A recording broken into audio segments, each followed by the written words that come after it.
에베소서 5장 21절입니다. 에베소서 5장 21절. 그리스도를 경외함으로 피차 복종하라. 아멘. 우리가 지난 시간까지 에베소서 5장 6절로 21절에서 교회된 성도들이 피해야 할 것들, 교회된 성도들이 피해야 할 것들을 어떤 모습들은 피해야 되는 건가 라고 하는 것을 바울은 잘 말을 해 줬는데요. 이는 율법의 조항과 같이 그런 일들을 행하라라는 명령 수행이 아니다라는 거예요. 다시 어렵게 표현하지 아니하고 풀어서 말씀을 드리면, 이렇게 저렇게 하라 하지 말라라고 나왔던 에베소서 5장의 6절부터 20절까지에 대한 내용은 율법의 조항이 우리들에게 주어졌었을 때에 그걸 행하라라고 하는 명령으로 들을 수 있잖아요. 근데 그 행하라라고 하는 명령이 아니다라고 하는 것을 우리는 알아야 된다는 것이지요. 그럼 도대체 여기에 봐봐요. 빛의 열매는 모든 착함과 의로움과 진실함에 있느니라 이렇게 나와 있어요. 그러면서 세월을 아끼라, 어리석은 자가 되지 말고 오직 주의 뜻이 무엇인가 이해하라, 술 취하지 말라, 이런 말들이 나온단 말이에요. 그럼 이걸 듣는 사람은 술 취하면 안 되겠다 이렇게 듣는다는 것이죠. 그거 왜 다르게 들릴 리가 없잖아요. 근데 그게 아니고 명령이 아니라는 거예요. 그럼 뭐냐? 그리스도께 온전히 붙어 있을 때 나타나는 현상이라고 하는 것을 아시라 그 말이에요. 그리스도께 붙어 있을 때, 온전히 붙어 있을 때 나타나는 현상. 그럼 마땅히 행해야 할 강제적 명령이 아니고 그리스도께 붙어 있었을 때 나타나는 현상이라고 보면, 그런 현상이 내게 나타나지 아니하면 나는 그리스도와의 결합이 아주 강하게 되어 있지 않다라고 생각하셔야 돼요. 생각하셔야 된단 말입니다. 그런데 여기에서 이제 예정론이라든가 확정되어졌다라고 하는, 우리 구원이 확정되어졌다라고 하는 학술적인 논리를 가져다 대면 또 어려운 부분이 없지 않아 있어요. 나는 구원 받았는데 그럼 그리스도와의 느슨한 결합이라고 하는 것은 도대체 무엇을 말하는 건가? 야, 나는 이미 구원 받았는데 내가 더 어떤 일을 행하는 것이 아니라면서 라고 하면서 혼돈과 혼란 속에 빠질 수가 있다는 것이죠. 분명하게 말씀을 드리면 지금 에베소서가 말하고 있는 것은 성도, 교회된 개개인에게 말하는 거 아니에요. 착각하시면 안 돼요. 에베소서나 성경을 볼 때 그걸 나 개인에게 하는 말로 들으면 안 돼요. 그럼 사도 바울은 그 이 메시지를 전할 때 누구에게 말을 하느냐면 교회에게 말을 해요. 나가 아닌 우리예요. 우리의 죄를 사하시고 해요. 나의 죄를 사하시고 해요. 우리의 죄예요. 그러니까 항상 생각을 나라고 하는 개념에서 우리라고 하는 개념으로 확장되어진, 그게 우리가 바로 교회거든요. 우리가 교회라고 보면 우리를 향한 거예요. 그럼 우리라고 하는 교회는 완벽할 수 없지요, 당연히. 그럼 교회의 지향점은 어디냐? 완벽함에 나아가는 거예요. 완벽함에 나아간다라고 하는 것을 교회 자체가 행하라라고 하는 것이 아니라 나아가게 하시는 하나님의 은혜 안에 있다는 것을 말씀해 주고 있는 거예요. 그러니까 에베소서도 다시 한번 이야기를 하면 교회를 향한 메시지인데, 그 교회가 느슨한 결합, 누구와? 머리와 느슨한 결합으로 있으면 안 되잖아요. 하나됨, 아나케팔라이오마인데, 그러기 위하여서 주님은 교회와 그 그리스도와 완벽한 결합으로 나아가도록 역사하신다라고 하는 거예요. 근데 그 역사 속에서 방해자가 있다는 거예요. 그 방해자가 무엇이냐? 누구냐? 마귀다. 그렇게 이야기를 지금 조금 있다 6장에 가서 이제 나오고 있는 것이죠. 다시 한번 이야기를 하면, 교회된 성도들이 피해야 할 것들에 대해서 몇 가지를 이야기를 해줬는데, 어리석은 자 되지 말라, 세월을 아끼라, 뭐 이런 것들에 대한 내용을 이야기했는데, 그건 나 개인에게 하는 이야기가 아니라, 또 어떤 것을 율법과 같이 율법의 조항과 같이 행하라는 말이 아니라, 그리스도께 온전히 붙어 있었을 때 나타나는 현상이므로, 그 현상이 안 나타나는 것은 온전히 붙어 있지 않다는 거고, 온전히 붙을 수 있는 행동을 내가 해야 된다. 아니, 온전히 붙어 있게 해준다, 그 말이에요. 그럴 때 온전히 붙어 있게 해주는 방법이 무엇이냐? 6장 끝에 가서는 뭐라고 말해요? 전신갑주를 입으라, 이렇게 이야기를 하는 거예요. 자, 설명은 이제 거기까지는 됐으니까 자세한 내용으로 말씀을 드린다라고 보면, 사람은 자기 선악의 기준으로 대하는 관계가 있어요. 사람을 대할 때 자기 선악 기준으로 대하거든요. 그러니까 어떤 사람에게는 괜찮은 사람인데 어떤 사람에게는 굉장히 좋지 아니하는 부분들이 있어요. 그런데 지금 바울이 말하고 있는 내용은 자기 선악 기준으로 대하는 관계에서 떠나서 그리스도의 눈으로 바라보라는 거예요. 누구를? 지체를. 교회의 지체 문제를 지금 이야기를 하고 있단 말이에요. 그러니까 내 선악 기준으로 내 지체된 자를 바라보지 말고, 거기 떠나서 이제는 그리스도의 눈으로 지체를 바라보면 어떤 생각이 들어갈까요? 그래야 되겠어, 찌르는 것이 아니라는 거죠. 배를 콕 찌르면서 입에 좀 넣으면 안 되겠어? 라고 하는 말이 되겠어요? 아니면은 그 배를 보고 어떡하냐, 여기에 많은 병이 들어있네. 그 누병이에요? 뇌병이거든요. 잘 이해가 안 타는가 봐요. 아니, 네 배에 들어가라고 하는 것이 아니라 네 배를 보면은 내가 아픔이라니까요. 그래서 지체끼리에 대한, 지체 간에 서로가 성장시켜져가는, 그리스도에게까지 닮아가는, 자라가는 부분에 대한 내용에 있어서는 지체끼리는 그 지체를 향하여서 이렇게 찌르는 것이 아니라 사랑으로 보면 아픔이, 자기 아픔이 되어진다, 그 말이에요. 우리의 아픔이 되어질 수 있다는 거예요.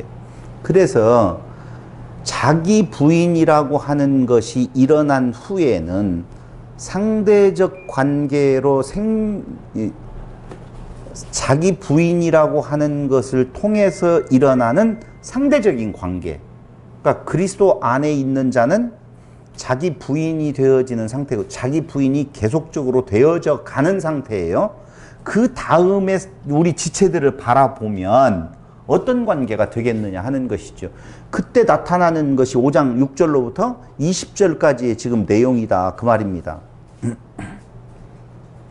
그래서 자기 부인이 일어난 후 대하는 상대적 관계는 새로운 가치에 순종되어지는 것이요, 그리스도께 붙어 있을 때 나타나는 현상이다 라고 하는 것을 말씀을 드리는 거예요. 그래서 5장 6절로 20절까지에 대한 내용을 율법의 어떤 조항과 같이 행하라, 행하지 말라 라고 하는 말로 들으면 일반적인 사람들에게는 불가능한 일이다.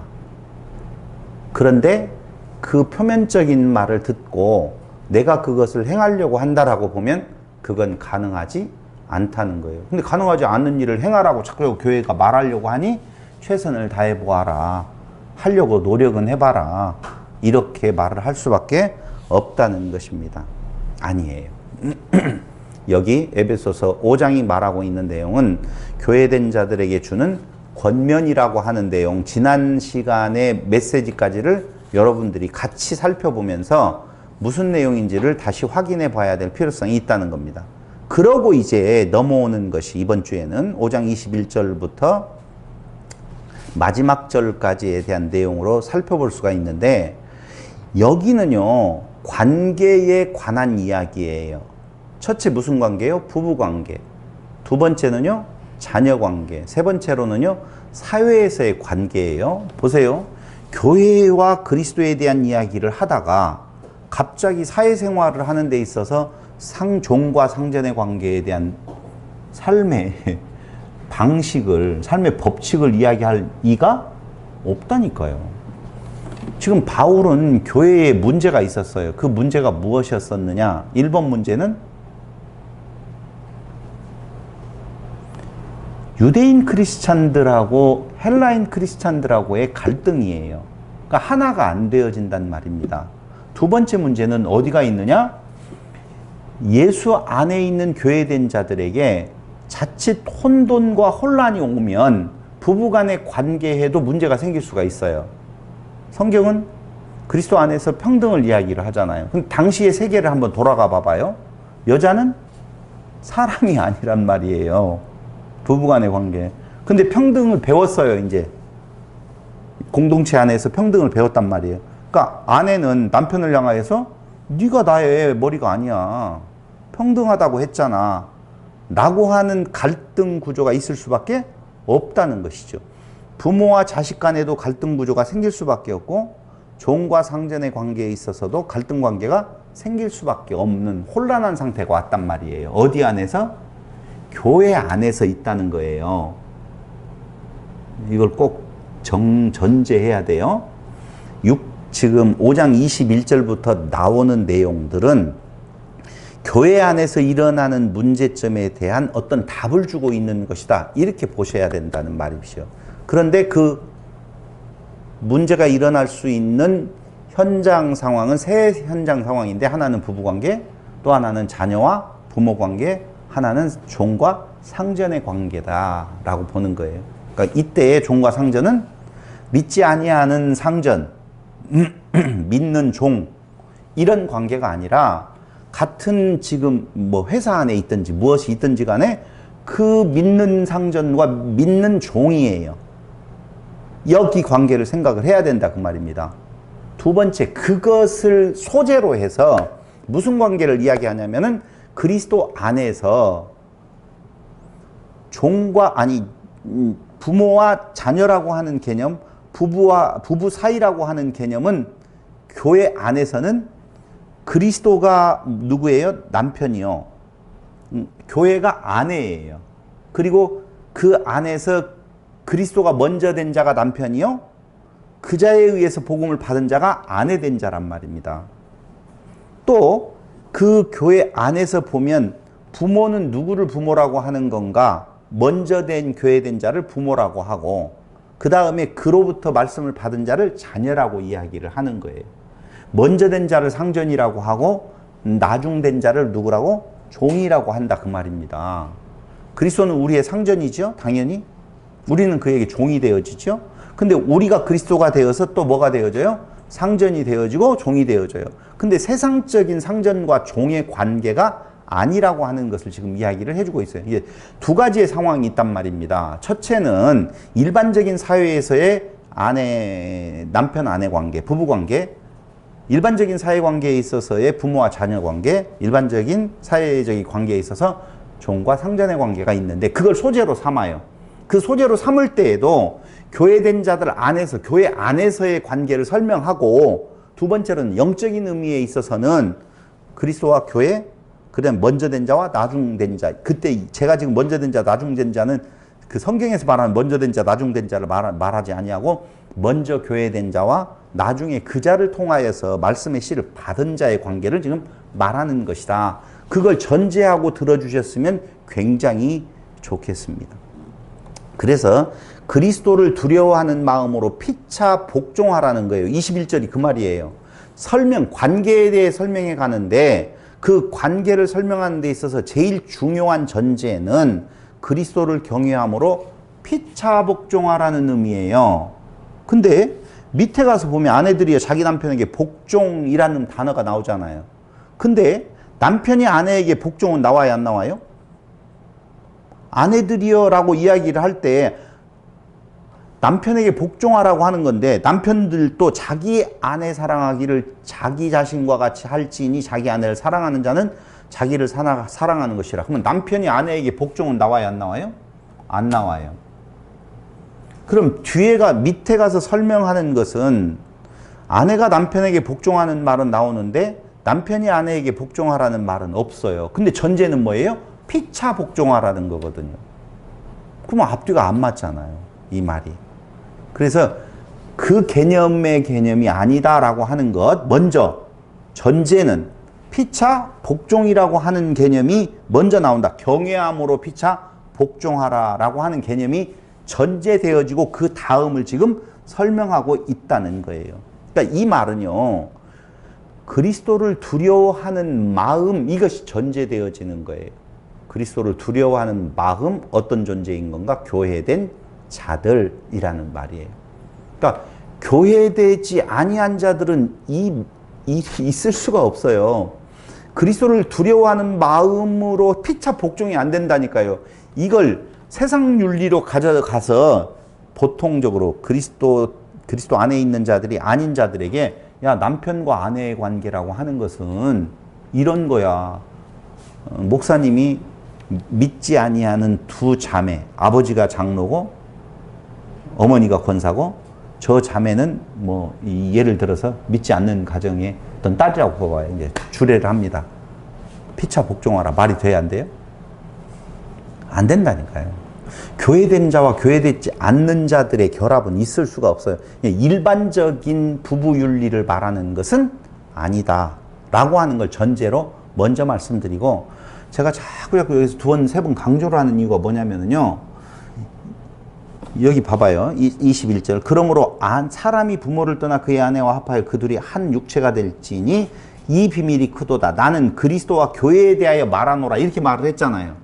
그러니까 지금 앞에 부부관계에 대한 이야기는 그리스도와 교회에 관한 이야기를 지금 한 거다라고 정확하게 정의를 내려버렸어요.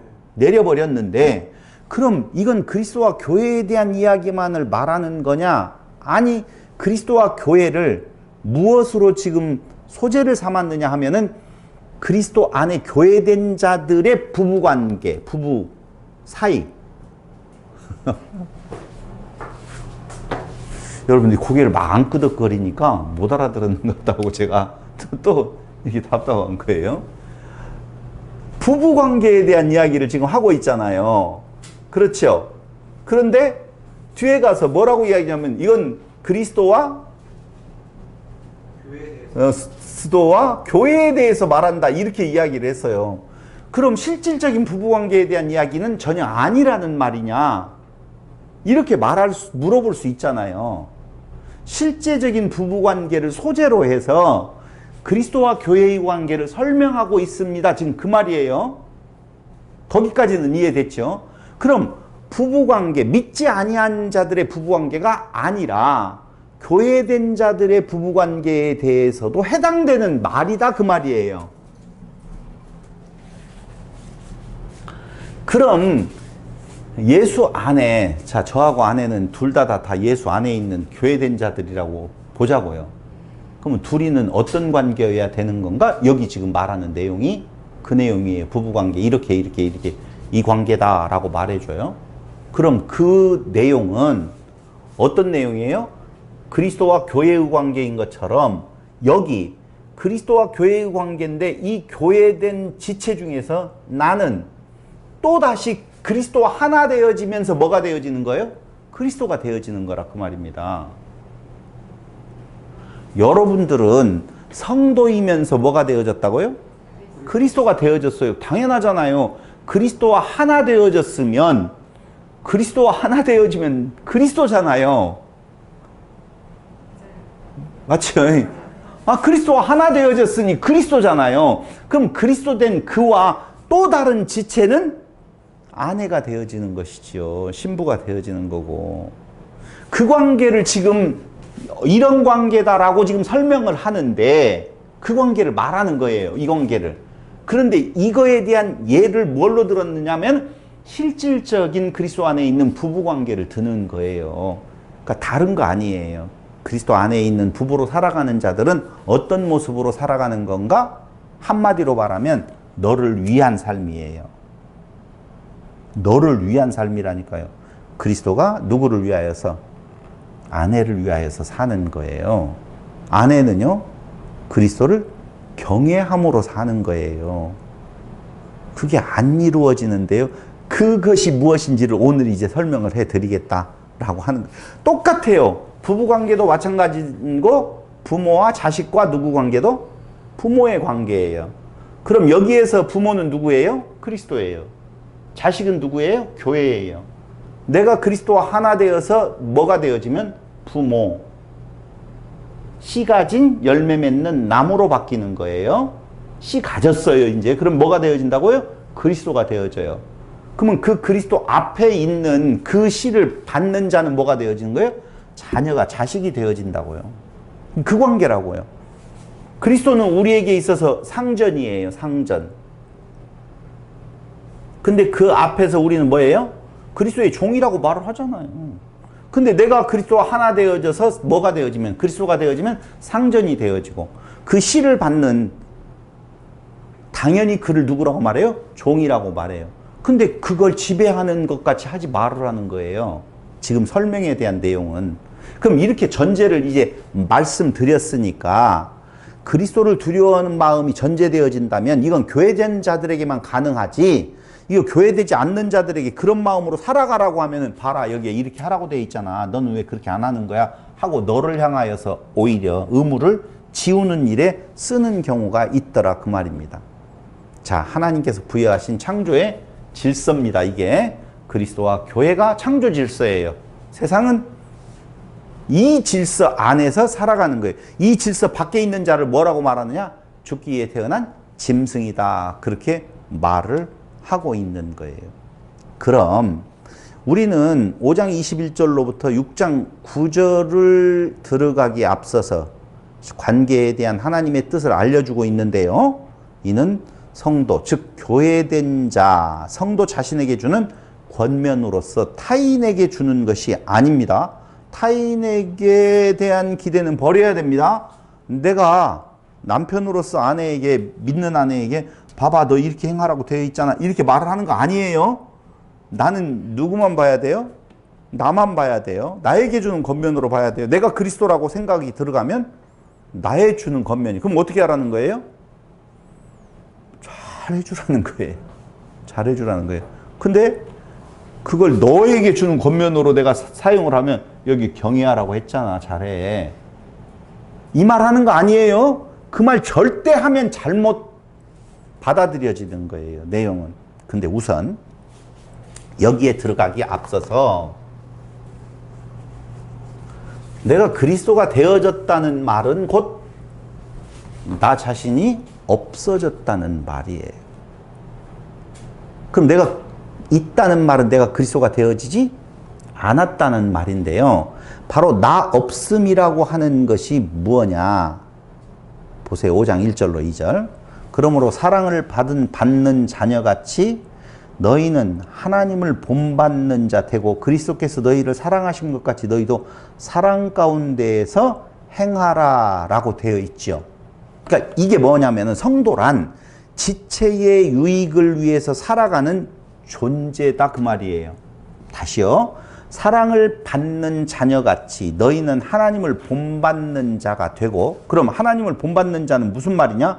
그리스도께서 너희를 사랑하신 것 같이 너희도 사랑 가운데서 행하라 라는 말인데, 이게 그리스도가 사랑의 대명사라고 보면 그리스도와 하나 되어서 나 없음의 상태가 되었다는 말은 자기의 유익이 아니라, 그리스도는 자기의 유익을 위해서 이 땅에 오신 것이 아니라 자기 이웃, 지체를 위해서 이 땅에 오셔서 지체의 유익을 위해서 살아가는 존재다, 그 말입니다.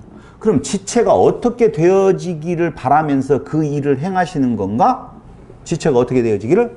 온전함에 나아갈 수 있도록. 그 온전함에 나아가는 것은 구원을 이루는 일이다 라고 말하고 있어요. 다시 말씀드리면 불결한 삶을 살지 않는 자를 넘어서 깨끗하게 살아야 돼, 술 취하지 않아야 된다, 이런 외적 조항이 아니라 그걸 넘어서서 다른 사람에게 은혜를 끼치는 적극적인 실천이 요구된다는 것이지요. 이게 성화의 과정인 거예요. 그러니까 술 취하지 마 라고 할 때 내가 외형적으로 술을 안 먹냐 먹냐가 아니라, 그 이야기는 술 취하지 말고 세월을 아끼라고 그랬잖아요. 세월을 아끼는 것은 지난번에 이야기를 했었죠. 자기 유익을 구하고 자기를 드러내는 일에 나 있음에 행동하는 것이 세월을 허비하는 것이라 말씀을 드렸잖아요. 근데 그 삶을 살아가는 것은 그 삶을 살아가라고 하는 그 외적 조항을 넘어서서 내가 그렇게 살아가느냐 안 살아가느냐가 아니라, 그걸 넘어서서 그 앞에 있는 지체의 성숙을 위하여서 내 삶을 살아가는 이게 성도된 자의 나 없음의 상태의 삶이라고 보면 나 있음의 상태는 뭐냐? 자기 연민에 빠져 살아가는 거예요. 아까 똑같은 말을 들었는데 봐라 그렇게 되어 있잖아. 나를 위해서 하라고. 너는 믿음이 있다며. 넌 나보다 더 강하잖아. 그러니까 나한테 이렇게 행해야 되지 않겠어? 자기 연민에 빠져 살아가는 거고 허락하지 않는 것에 대한 욕망이 굉장히 커요. 허락한 것은 뭐고 허락하지 않는 거예요. 이 땅 위에 있는 것이 우리에게 주어진 거 아니거든요. 그건 하나님을 알아가는 알기 위한 수단일 뿐이지 그 자체가 목적이 아니라는 거예요. 그래서 칭의의 은혜를 도리어 육체의 기회로 삼아버려요. 나 있음의 지금 모습 믿는다라고 하면서도 나 있는 잘못된 믿음 안에 있는 자들은 칭의의 은혜로 도리어 방탕하는 삶을 살아가는 주신 자유를 육체의 기회로 삼는 예정론 좋은 거죠. 예정론. 예정론의 의미는 누누이 말씀드리지만 예정론은 뭐하고 일맥상통하다고 제가 늘상 말씀을 드리냐면 하나님의 주권이다. 이렇게 말을 했는데 나는 예정되었어. 나는 구원 받았어. 라고 하는 쪽으로 써먹어 버린다니까요. 육체의 기회로 삼아 버린다니까요. 그걸 말하는 내용이 아니에요. 이게 나 있음의 상태예요. 그럼 나 없음의 상태는 무엇을 말하는 건가? 하나님의 주권에 대한 이야기예요. 그래서 성경은 그 나 없음 상태에 있는 자들에게 부르심에 합당하게 행하라 라고 그렇게 수도 없이 말을 해주고 있죠. 4장 1절에 보면 그러므로 주 안에서 갇힌 내가 너희를 권하노니 너희가 부르심을 받은 일에 합당하게 행하라.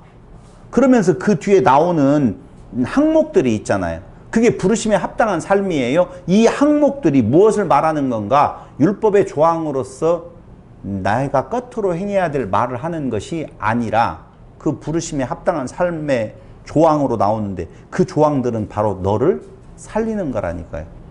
내가 사라지고 지체를 살리는 내용을 말하는 거예요. 어렵나요? 4장 17절에도 이렇게 나오죠. 그러므로 내가 이것을 말하며 주 안에서 증언하노니 이제부터 너희는 이방인이 그 마음 허망한 소를 행함같이 행하지 말라. 이방인의 행함은 허망한 것이요. 그건 자기의 의를 쌓는 일이에요. 그것에서 떠나라는 거예요. 그게 부르심에 합당한 삶이라는 거예요. 그러니까 결국은 나를 드러내고 나 있음에 나아가는 행동에서 떠나가라. 그렇게 되면 어떤 현상이 일어나는 건가? 너를 위한 삶이 되어진다니까요. 갈등은요, 교회 안에서의 갈등은요, 나 있음이 많이 등장할수록 교회는 깨지게 되어 있어요. 틀림없이 깨지게 되어 있어요. 깨지면 거기에서 나온다니까. 또 한 구절을 보면 5장 2절을 보세요. 조금 전에 읽었죠? 그리스도께서 너희를 사랑하신 것 같이 너희도 사랑 가운데에서 행하라 라고 나오잖아요. 사랑 가운데서 행하는 것은 결국은 사랑은 대상이 있어요. 너예요. 그러니까 지체를 위한 삶을 이야기하는 거예요. 그럼 지체를 위한 삶이라고 하니까 아, 지체가 어렵다라고 한다.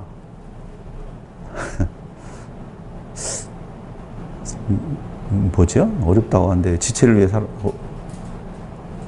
제가 돈을 갖다 줘야 되는 건가? 그런 거 말하는 거 아니에요. 그럼 뭐예요? 지체를 위한 삶은? 지체의 성숙을 위한 거라고 그랬잖아요. 지금 논리는 하나예요. 지체가 성장해 가도록 그리스도에게까지 병신되어지면 안 되잖아요. 여기 지체가 교회인데 하나는 잘 자라고 있고 하나는 이렇게 안 자라면 안 되잖아요. 그러면 이걸 더 잘하도록 만들어줘야 될 거 아니에요. 그 성장이란 말이에요. 그럼 지체의 성장은 뭘로 성장하나요? 머리로부터의 성장이잖아요. 머리에 신경을 통하여서 영양이 잘 공급되어져 가야 되는데 그 머리로부터의 명령이 잘 전달되어져 가려면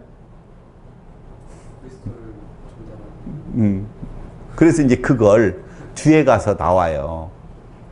뒤에 가서 전신갑주를 입으라고 할 때 아주 중요한 부분으로 나오거든요.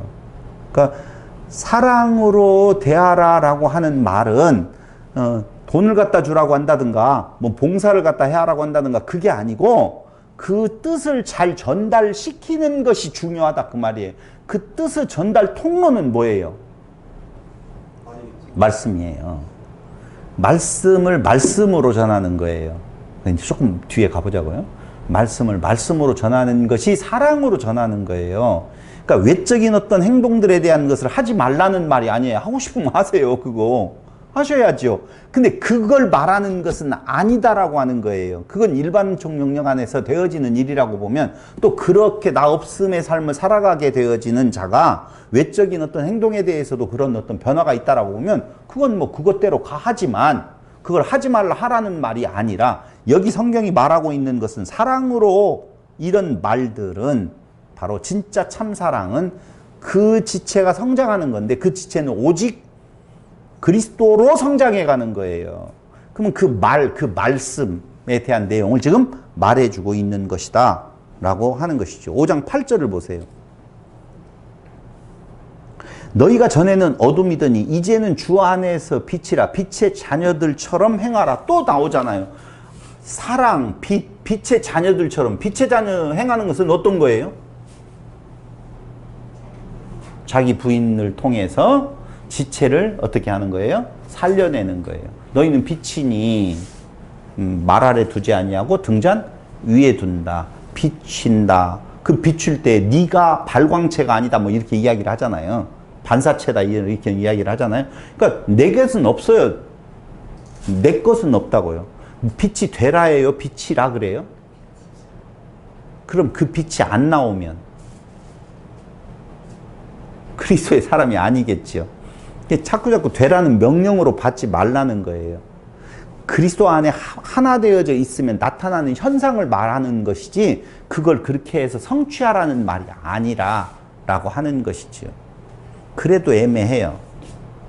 뭔가 좀 항목으로 좀 나왔으면 좋겠어요. 이게 과거의 죄악된 풍습, 생활 습관, 생활 방식들은 자기를 드러내는 일이다. 이렇게 정의를 내리면서 그 죄악에서 떠나 거룩하게 살아가는 것, 부르심에 합당하게 사는 것, 그 부르심에 합당하게 사는 것, 죄악에서 떠나는 것은 나 있음으로, 나라고 하는 존재, 거기에서 너 있음에 대한 지체를 위한 삶, 그걸 그리스도께로부터 받아서 전달되어지는 통로는 무슨 뭐라고요? 말씀 외에는 없다라고 하는 거예요. 자, 이제 5장 21절로 6장 9절에서 전제는 5장 32절 교회에 대하여 한 말이다라고 하는 내용 말씀드렸어요. 5장 31절 2절 이 비밀이 크도다. 나는 그리스도와 교회에 대해서 말하노라.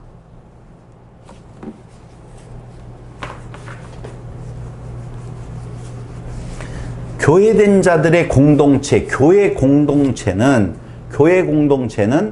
두 부류로 나눌 수가 있습니다. 교회 공동체는 둘로 나눌 수가 있는데, 하나는 가족 공동체가 있고요. 또 하나는 사회 공동체가 있다라고 보시면 되겠습니다. 그래서 가정과 사회라고 하는 두 가지의 공동체가 있는데, 가정 공동체는 부부관계요, 두 번째로는요, 부모와 자식 간의 관계입니다. 사회 공동체는 종과 상전의 관계입니다. 이렇게 둘로 지금 나누어 볼 수가 있는데요. 그걸 전제로 하고 지금 설명해 가고 있는데, 가족 공동체는요, 먼저 5장 32절 이 비밀이 크도다. 나는 그리스도와 교회에 대하여 말하노라. 5장 21절에서 이렇게 말하죠. 아내들이여 자기 남편 그리스도를 경외함으로 피차 복종하라. 이게 전제예요.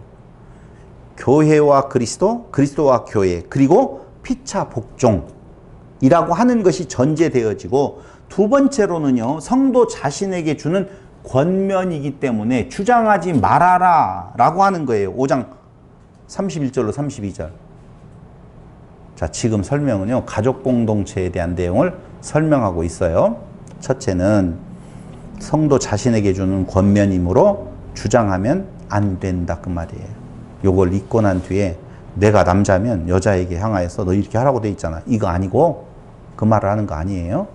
그러므로 성도 자신에게 주는 권면으로 알고, 나는 우리 가족 안에서는 무엇이고 남편이고 너는 우리 가족 안에서 아내라고 보고, 그 다음에 나는 교회 안에서는 그리스도 앞에 아내된 자고. 가족, 마가복음에서 이야기하잖아요. 부자는 천국에 들어가기가 어렵다. 낙타가 바늘기로 들어가는 것보다 더 어렵다고 말하니까 제자들이 뭐라고 말했어요? 난 다 버렸습니다. 그러니까 예수님께서 100배나 받고 나중에 영생을 얻는다, 이렇게 말을 하잖아요. 그러므로 이 땅 위에서 가족을 버렸는데 얻는 것은 오히려 100배나 받는데요. 그럼 새로운 가족관계가 있다는 거 아니에요. 아니, 가족을 버렸더니 자식을 더 많이 줘가지고 100배나 가족이 생겼다는 말이 아니라 그 가족과 이 가족이 다르다는 거예요. 그럼 그리스도 안에 새로운 가족이라고 보았었을 때에 먼저 그리스도가 남편이고 나는 아내고, 또 내가 그리스도가 되어지니 내가 남편이 되어지고 성도, 다른 성도가 아내가 되어지는 그런 관계를 지금 말을 해주고 있다는 거예요. 그걸 전제로 깔고 이야기를 하면서 남편이면서 아내이면서 부모이면서 또 뭐라는 거예요? 자녀라고 하는 거예요. 그런데 부모와 자녀에 대한 이야기를 한번 보세요. 주 안에서 주의 교훈과 훈계로라고 되어 있잖아요. 보세요. 우리 많이 혼돈하는 것이 뭐냐면요. 계명으로 이스라엘에게 주었던 것은 부모 공경에 대한 내용이 나와요, 안 나와요? 나오잖아요. 근데 여기에서 말하는 부모 공경은 구약에서 말하고 있는 법으로서의 부모 공경은 같아요, 달라요? 네? 달라요? 어떻게 달라요? 네? 달라요? 끝까지 달라요? 내가 몇 번 더 물어보면 이제 좀 화가 나겠죠? 같아요. 우리는 많이 다르다고 배웠잖아요. 거기는 부모를 공경하라고 돼, 여긴 주 안에서 공경하라고 되어 있지 않느냐. 이스라엘이라고 하는 존재는 신약교회에서 교회 공동체하고 같은 의미를 두고 있어요. 그러니까 이스라엘에게 주는 그 법이 그걸 벗어나서 이스라엘이 아는 자들에게 부모 공경하라는 말이 아니라고요. 그러니까 교회하고 똑같은 개념을 지금 두고 본다면은 여기도 무엇 안에서? 주 안에서고, 여기 주 안에서, 여긴 주 안에서가 안 써도 돼요. 왜? 그 자체로 딱 되어 있으니까. 여기는요, 이미 온갖 사방의 모든 족속들이 다 모여 있잖아요. 그렇기 때문에 주 안에서라고 하는 혼돈될까봐 이스라엘, 영적 이스라엘은 교회다라고 하는 것을 전제하고 주 안에서라는 말을 쓴다고요. 그러니까 주 안에 있는 자들이 아닌 가운데에 있어서 부모 공경하라고 하는 일반적인 윤리와 도덕을 말하는 것이 아니다라고 하는 것이죠. 그러니까 믿지 아니하는 부모가 있어요. 그렇죠? 있는데 믿는 자녀가 있어요. 그 부모가 교회 나가지 말라고 하면 나가야 돼요, 안 나가야 돼요, 이런 말로 저도 젊었었을 때 도전을 받았거든요. 봐봐요. 부모 공경하려고 보면 부모가 믿는 자녀에게 너 교회 나가지 마. 그리고 오늘은 일요일 날 학교에 가서 자습해. 말 따라야 돼, 안 따라야 돼요?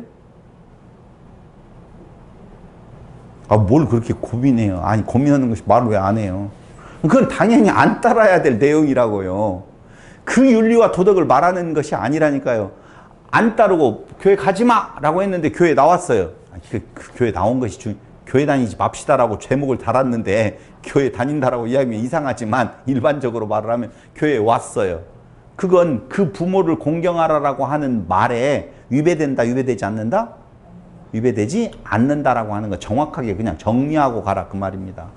그럼 주 안에서 부모를 공경하라고 하는 내용은 먼저는 누구? 그리스도에 대한 이야기고, 두 번째로는 배우는 자가 가르치는 자와 좋은 걸 함께하는 것처럼, 그 말이나 똑같다니까요.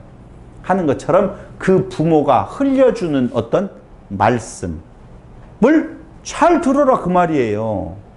부모 공경이. 남편이 아내에게 흘려주는 그 사랑을 잘 받아라라고 하는 내용이에요. 한마디로 말을 하면. 그럼 그 뭐밖에 없어요? 말씀밖에는 없다니까요. 내용이. 이게 굉장히 단순한 이야기를 지금 하고 있는데 우리는 그걸 윤리와 도덕으로 가져가니까 어렵다라고 하는 거예요. 자, 결론적으로 가족 공동체에 있어서 부부간의 관계를 이야기를 한다라고 하면은, 지체가 온전함에 나아갈 수 있도록이라고 하는 전제가 있어요. 가족을 향한 옛사랑의 선의 가치가 있어요. 이건 버려져야 할 것들이에요. 아까 마가복음에서 이야기했잖아요. 우리는 가족을 버리고 주님을 따랐습니다. 그래? 이 땅 위에서 100배나 거두고 내세에는 무엇하겠다? 영생을 선물로 주어지겠다라고 이야기할 때에 그 네가 가족을 버렸다라고 하는 것이 가족을 미워하고 그런 것이 아니라 그걸 뒤로 하고 그 가치가 선했잖아요. 일반적인 세상 사람들에게 있어서 가장 소중한 가치는 가족이에요. 그런데 그 가족을 향한 선의 가치를 어떻게 하고 버려야 될 것으로 알고, 그렇죠? 가족을 위한 희생이잖아요. 남자가 밖에 나가서 열심히 돈 버는 것이 뭐예요? 저도 옛날에 그랬다니까요. 30억만 내가 벌어주면 어디로 가든지 자유함이 있겠다. 왜? 아내가 무슨 일을 하더라도 먹고 살 수 있는 거 아니냐. 자유함을 꿈꿨는지는 모르겠지만 그런 생각. 남자의 유일한 그 세상적인 가치는 가정에 있어요. 가정에. 근데 그 가치에서 무엇하고 떠나서, 근데 그것을 떠나지 못하고 버려지지 못하면 새로운 가치가 들어올 여지가 없잖아요. 그 이야기를 그렇게 하는 거예요. 지금 바울이 부부간의 관계, 부모와 자식 간의 관계를 이야기를 하면서 그 가치에서 떠나는 것이 나 없음이에요. 그럼 소홀히 하라는 말이냐? 이제 가족은 다 버리고 나와서 교회 다니면서 열심히, 그런 말 하는 거 진짜 아닌데, 진짜 가족을 사랑하고 아내를 사랑한다라고 보면 그 아내에게 흘려줘야 될 것이 뭐가 있다고요? 말씀이라는 거예요. 근데 거꾸로 아내가 남편일 수 있잖아요. 내가 아내일 수 있잖아요. 그게 영적인 관계라니까. 자꾸 요건 하나의 소재고, 그 소재를 통하여서 우리가 진리에 도달한다라고 보면 아내가 거꾸로 남편이고 남편이 아내 되어질 수 있다라고 하는 내용을 생각을 해보시라라고 하는 것입니다. 그래서 현재라고 하는 요 장소는 학습의 장이요, 성도됨이 드러나는 실제적인 장이에요. 그러니까 어떤 학습의 장을 통하여서 진리를 그에게 알려주려고 하는 그 장이 우리네들의 삶의 장소고, 그 안에 부부관계에, 그리스도 안에 있는 둘 부부관계라고 보면 이런 것이다 라고 하는 것을, 그리스도와 교회된 것을 설명하는 데 쓰고 있다는 것입니다. 두 번째, 사회공동체입니다. 사회공동체는요, 5장 21절 그리스도를 경외함으로 피차 복종하라, 이게 기준이에요. 마찬가지예요. 두 번째, 교회된 종과 교회된 상전이 있다는 거예요. 이게 전제예요. 그러니까 사회생활을 하는 데 있어서 믿지 아니하는 상전이 있다, 거기에 대해 복종하라, 그런 거 아니에요. 그러면 믿지 아니하는 상전이 있어요. 사업주가 있고 사원이 있어요. 그럼 사업주가 잘못하고 있어요. 어떻게 해야 돼요?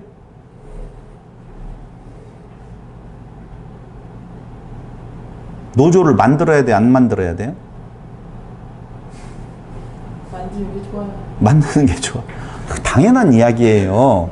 그걸 어렵게 생각하지 말라는 거예요. 지금 교회된 성도들, 그냥 일반적으로 교회 다니는 분들은 그런 것 때문에 혼돈을 일으켜요. 상전에게 복종하라고 그랬는데 상전이 잘못하고 있으면 그걸 어떻게 해야 됩니까? 라고 여기 복종하라고 되어 있는데 그 말을 하는 거 아니라는 거예요.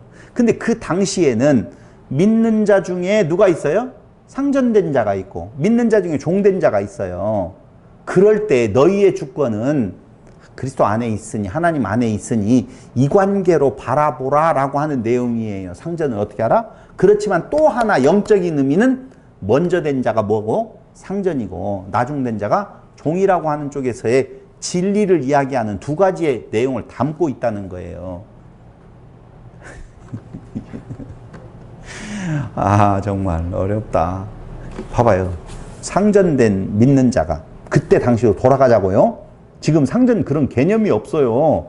아니, 사업주가 상전이면 사원은 종이에요? 그런 거 없어요. 그때 사회로 돌아가서 보면 그때 당시에 내가 종으로 있든지 내가 상전으로 있어요. 근데 그 종과 상전의 관계, 그 현재를 만들어 주신 하나님은 거기를 통하여 하나님을 배워가라고 주신 건데 네가 상전인 줄 알면 안 된다라고 하는 거. 상전이라고 보면 어떻게 하라는 거예요? 사랑으로 대하는 거고, 종이라고 보았었을 때 믿음의 상전, 믿는 상전이 있다라고 보면 너는 죽게 하듯 하라. 네 그 상전을 보는 것이 아니라 그리스도 안에서 그 행하는 일이니 라고 하는 전제가 깔려있는 일이라고요.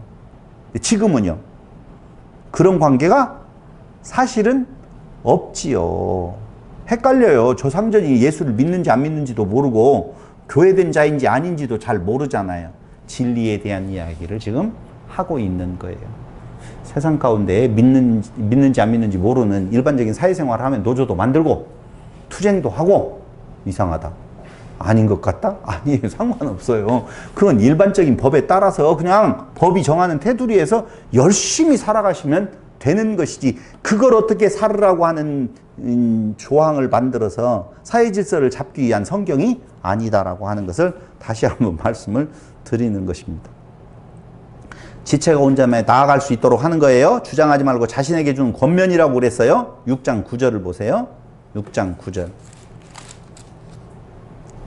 상전들아 너희도 그들에게 이와 같이 하고 유업을 그치라. 이는 그들과 너희의 상전이 하늘에 계시고 그에게는 사람을 외모로 취하는 일이 없는 줄을 너희가 알미라. 사람을 외모로 취하지 않는다는 말 이해되죠? 상전이라고 해서 더 종이라고 해서 종된 자로서의 믿는 자라고 해서 아니다. 둘 다 똑같다. 그런데 같은데 외모로 취하지 않는데 종들아 뭐라고 이야기를 했느냐? 여기 종 뭐라고 말했어요? 종들아 두려워하고 떨며 성실한 마음으로 육체의 상전에게 순종하기를 그리스도께 하듯 하라. 똑같은데 그렇게 하래요. 왜 그러는 거예요? 그도 나의 또 다른 지체고, 지체의 개념으로 서로를 세워주기 위해서 하나님께서 주신 장이니 그 장 안에서 서로를 세워주기 위하여서 서로를 사랑하고 그 다음에 공경하라 라고 하는 내용이에요. 그건 교회와 그리스도의 관계요. 당연히 이걸 위한 삶의 장소다라고 하는 것입니다. 자, 정리해 볼까요? 지금까지 말했던 관계에 대한 내용은 한마디로 말을 하면 교회를 세우는 일이에요. 교회를 세우기 위한 일이고, 그 세우는 일을 무엇으로 하는 건가? 명령이 아닌 권면을 주고 있는 거예요. 권면, 지향점이다라고 말씀을 드렸습니다. 그럼 이 일이 그렇게 성숙되게 이루어지려고 하면 어떤 현상이 일어나는 건가? 항상 어떤 일이 부딪혔었을 때에 그리스도 앞으로 돌아가 보라는 거예요. 그리스도 앞으로 돌아가라고 하니까 그리스도는 어떻게 행했느냐? 이 개념이 그리스도가 죄악된 우리를 향하여서 상전으로서, 부모로서, 남편으로서 어떻게 행했는가를 보면 내가 그리스도 되어졌었을 때에 그를 향하여서 어떻게 행해야 될 것을 권면하고 있는 것이다 그 말이죠. 절대 쑤시지 않아요. 그리스도가 우리를 향하여서 잘못된 것을 지적하고 쑤셨다라고 하면 그걸 지적질이라고 그러죠. 그랬다고 우리는 남아나지를 못한다 그 말입니다.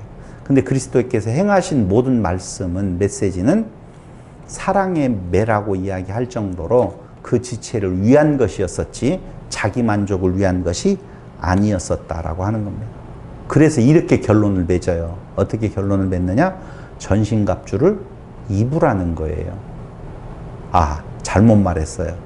전신갑주를 취하라는 거예요. 아니, 두 가지의 성경에는 입으라고 나오고 우리 지금 개역개정에는 취하라 이렇게 나와요. 여러분들은 위하라하고 취하라라고 하면은 어떤 뉘앙스가 와요? 입으라. 자, 시작. 입으라. 내가 해야 돼. 내가 몸에다가 착용하고, 취하라는 것은 취하라는 거 어떤 거를 있는 거를 내가 갖다 입고. 말을 끝을 흐리지 말고 그냥 끝까지 밀고 나가버려요. 자, 전신갑주를 입으라 취하라라고 하는 것의 전제는 뭐냐면은 나가 아닌 우리예요. 교회가 전신갑주를 취하고 입으라는 것이지 나 개인적으로 지금 입고 취하라는 말 아니라고요. 두 번째로는요, 생각해 봐야 될 내용이 있어요. 뭐냐면 전신갑주 하면 떠오르는 갑주가 여러분들 혹시 있습니까? 전신갑주가 탁 들어오면 이순신 장군이 또 너무 훌륭하시다. 이순신 장군을 생각하시네. 성경적으로 이야기해 보세요. 성경 안에서 다윗이 떠오르죠. 그렇죠? 갑옷을 입고 나가라고 하니까 갑옷을 입어요, 안 입어요? 안 입어요. 입었다 벗었지. 그게 안 입은 거지. 그게 입은 거예요? 그러니까 성경에서 구약 성경은 갑주를 벗어버렸고 그런데 나가서 이겼잖아요. 여기는 갑주를 입으래요. 전신의 갑주를 입으래요. 그럼 뭐가 맞아요? 벗어야 돼요? 입어야 돼요? 취해야 돼요. 아, 그렇구나. 지금 박도경 집사님이 원어를 지금 찾아보고 있는데 거기에 쭉 읽어보면 취하라 라고 하는 말, 이 말이 무슨 뜻이다 이렇게 나오죠? 네. 뭔 뜻이 나오죠? 엔디오 옷을 입히다. 또 옷 속으로 들어가다. 그렇죠. 옷 속으로 들어간다 라고 하는 뜻이 분명히 있죠. 옷 속으로 들어간다. 그 말이 더 정확해요. 엔디오라고 하는데요. 근데 그 말을 마지막으로 설명하기 앞서서 전제가 있는 내용을 한번 보도록 할게요. 먼저 6장 12절에 보면 이렇게 나오대요.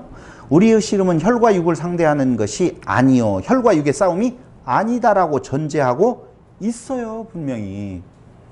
근데 사람들이 마귀의 괴계라고 혈과 육이 아니라 악한 영들과의 싸움이라고 이야기를 하는데 거기 이 어둠의 통치자들과 권세들과 이 어둠의 세상 주관자들과 하늘에 있는 악의 영들을 상대함이라 라고 이야기하는데 악의 영들로 통칭해서 말을 한다라고 보면 악의 영을 오늘날 한국교회에서는 병을 들게 하는 귀신, 또 물질의 마귀 뭐 해가지고 마귀의 종류도 많아요. 무슨 마귀 해가지고 이야기를 하잖아요. 그런 거 아니다라고 전제하잖아요. 그럼 뭐예요? 혈과 육이 아니라 마귀와의 싸움, 악의 영들과의 싸움이다라고 말을 해요. 근데 이 마귀는요, 인간에 대해서 너무 잘 알아요. 잘 알까요? 모를까요? 정말 잘 알죠. 인간을 매우 잘 아는 존재다. 사도행전 19장 13절.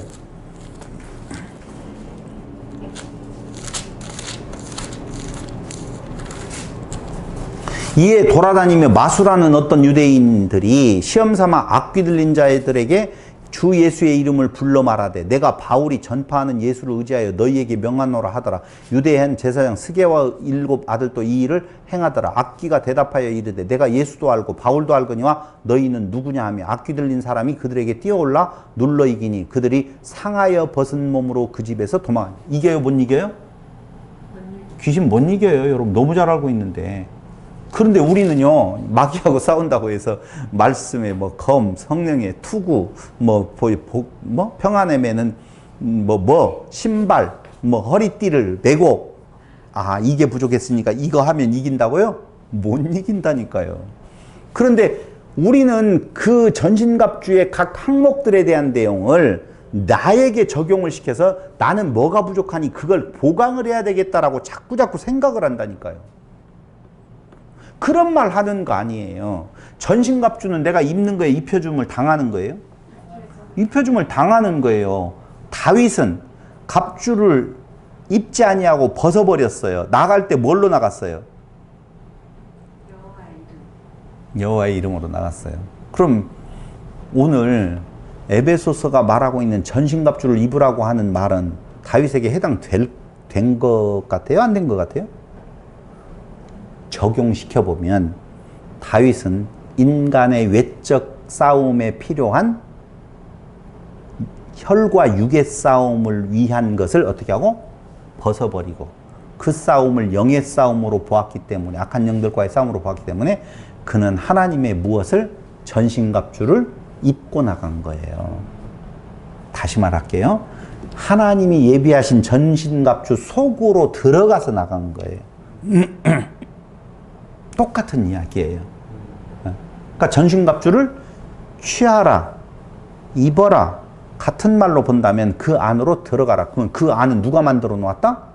하나님께서 만들어 놓은 전신갑주예요. 그 전신갑주가 뭘까요? 성령이겠죠, 당연히. 일단 마귀가 사람을 너무 잘한다고 그랬잖아요. 그럼 보세요. 그 싸움이 우리는 교회는 여기에 있고 교회 공동체가 있고 교회 공동체 밖에 뭐가 있는 줄로 알잖아요. 싸움을 하려고 보면 성벽이 있고 거기에 방어하는 사람과 공격하는 사람이 따로 나누어서 이렇게 싸우잖아요. 그렇게 안 되어 있어요. 우리 안에서도 두 마음이 있다고 하고 교회 공동체 안에도 있어요. 어떻게 마귀는 공격하는 줄 아세요? 이렇게 공격해요. 이간질을 시켜요. 이간질을 시키는 방법 제가 알려드릴까요? 어떤 조직을 와해시키려고 할 때 이간질을 시키는 방법은 참 좋은 거예요. 좋은 방법이 있어요. 그게 뭐냐면요. 너 훌륭한 놈이잖아. 쟤는 별론데 너무 많은 걸 지금 가지고 있어. 네가 훨씬 나아. 목사님 사회에서 담배 피우면서 항상 그런 얘기 모여가지고 꼭 모여서. 이 정도 실력은 이게 교회 안에서 있는 마귀의 괴계예요. 봐봐, 너 지금 엄청나게 연보했잖아. 야, 교회는 너 때문에 돌아가는데 왜 넌 장로가 못 됐냐? 저 인간은 어떻게 금방 와가지고 어떻게 목사님을 잘로 해가지고 장로가 금방 되네? 교회가 잘못됐어. 이간질은 한마디로 말하면 나 있음을 부추기는 거예요. 나 있음을 부추기는. 그럼 언제 제일 많이 깨져요? 맞아요. 직분자들 임명할 때 제일 많이 교회는 깨지게 되어 있는 것을 볼 수가 있단 말이에요. 그래서 지체 간의 이간질은 나 있음에 대한 내용으로 마귀가 들어와서 자꾸 무너뜨리게 되어지는 건데 그때 해야 될 유일한 도구가 전신갑주를 취하는 것이에요. 요한복음. 그럼 전신갑주라고 하는 것이 도대체 무엇이냐라고 하는 내용으로 오늘 말씀을 드리려고 하는 거예요. 전신갑주는 다 같이 시작. 예수 그리스도. 좋았어요. 그럼 요한복음 1장으로 가봐서 보도록 하겠습니다. 요한복음 1장. 태초에 말씀이 계시니라. 이 말씀이 하나님과 함께 계셨으니 이 말씀은 곧 하나님이시니라. 그렇죠? 태초에 말씀이 있다. 그 말씀이 하나님이래요. 요한복음 14장 16절.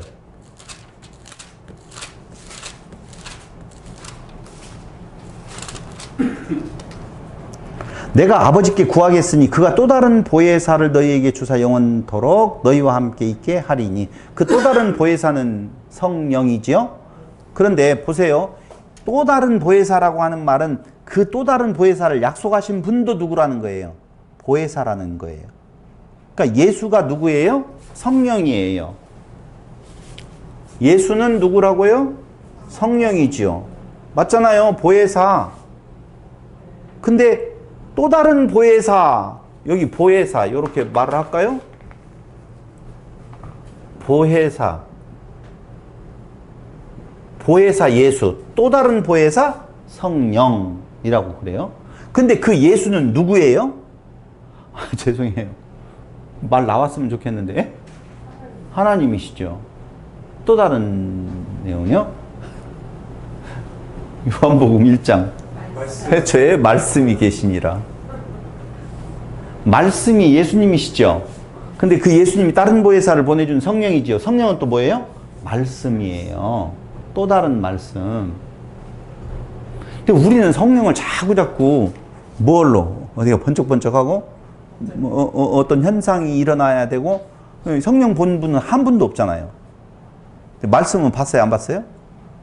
안 봤어요? 말씀 안 봤어요? 아, 들었어요? 눈으로 봤잖아요. 그럼 그렇게 이야기를 할게요. 여러분, 보혜사 되시는 예수님께서 또 다른 보혜사 되시는 성령이라고 할 때 둘 다 뭘로 가지시면 된다고요?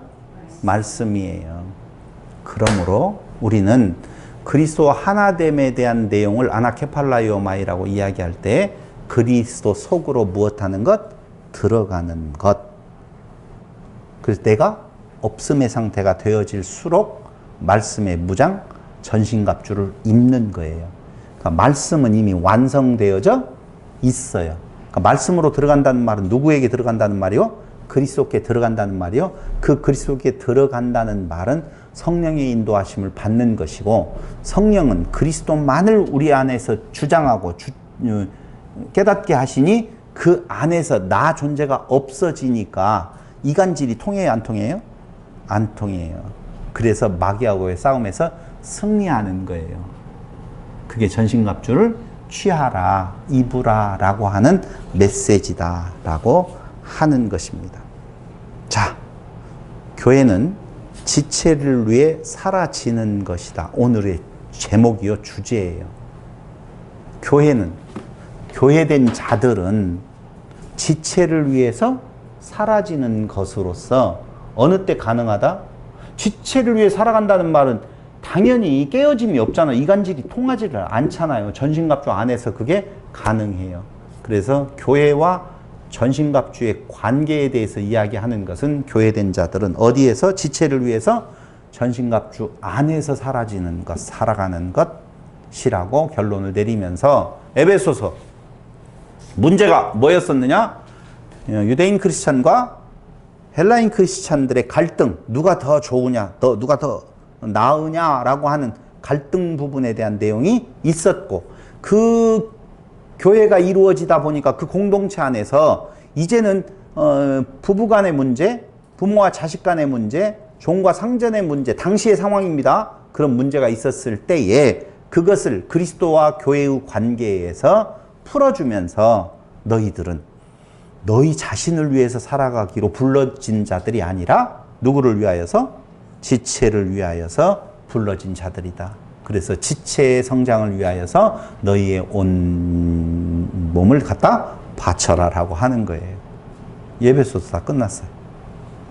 기도드리겠습니다. 고마우신 아버지 하나님, 오늘 또 우리에게 교회된 자로서 불러주시고 공동체를 이루어서 우리의 있음을 자랑하는 것이 아니라 나는 점진적으로 사라지고 오직 그리스도를 통한 그리스도 되시는 말씀을 통하여서 지체를 더욱더 성장시켜가는 아름다운 교회의 공동체를 이루게 하여 주셨습니다.